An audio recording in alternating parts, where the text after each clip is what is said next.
qué le parece que en España el gobierno ahora ofrecerá los mismos privilegios fiscales de la Iglesia al resto de confesiones religiosas? Pues mira, me parece de la patada, pero lo entiendo como la mayoría de la gente que se ha lanzado a la crítica no lo quiere entender.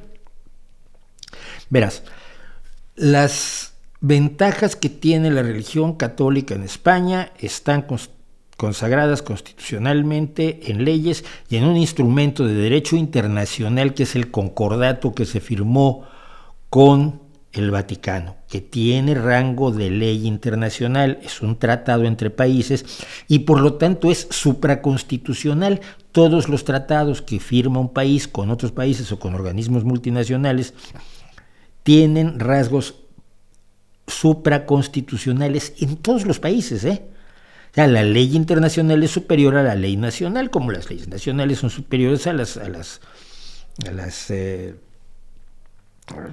decisiones de los municipios o de las entidades regionales que puedan haber en tu país, estados, provincias, whatever, como les llamen. Entonces, si esas ventajas tiene la Iglesia Católica, mal, pero es muy difícil quitárselos.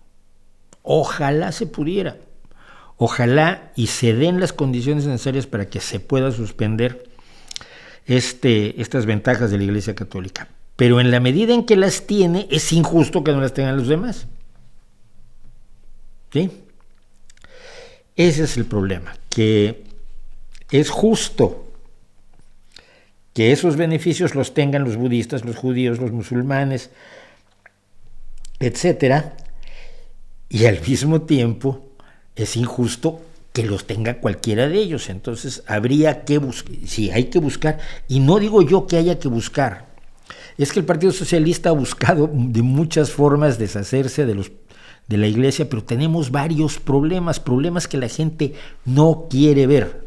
Primero, no tienes los votos suficientes para cambiar la Constitución, ni para establecer un nuevo concordato, ni nada.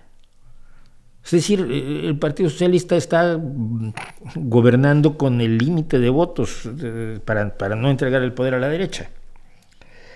Pero hay otro problema. Hay muchos socialistas que son católicos y que no consideran del todo injusto que su iglesia tenga estas ventajas. Tenemos, por ejemplo, una gran cantidad de militantes aquí en Gijón y gente a la que yo admiro espectacularmente, del pueblo gitano. El pueblo gitano es evangélico, y entonces te preguntan, bueno, ¿por qué los católicos tienen ventajas que no tengo yo, que no tenemos nosotros en nuestros templos y en en la vida religiosa que tenemos nosotros, ¿no? Y pues ya les dices, pues es que nos gusta la injusticia, pues no. Entonces, es una decisión que yo entiendo como justa en la medida de las limitaciones que se tienen actualmente, pero no avanza en el camino al laicismo, y es que el camino al laicismo es muy difícil, es muy complicado. En España es especialmente complicado, porque te digo, en la izquierda hay gente que pertenece a esas iglesias también, y por otro lado, la cantidad de votos que necesitas tú para, en un momento dado, plantearle al Vaticano, y vamos a hacer otro concordato, porque el que tenemos ya no me gustó, no se tiene la potencia política necesaria para conseguir eso. Ni se va a tener en un futuro próximo, O sea, yo puedo, y seguirá el Partido Socialista poniendo en su programa que tiene que avanzar en el laicismo.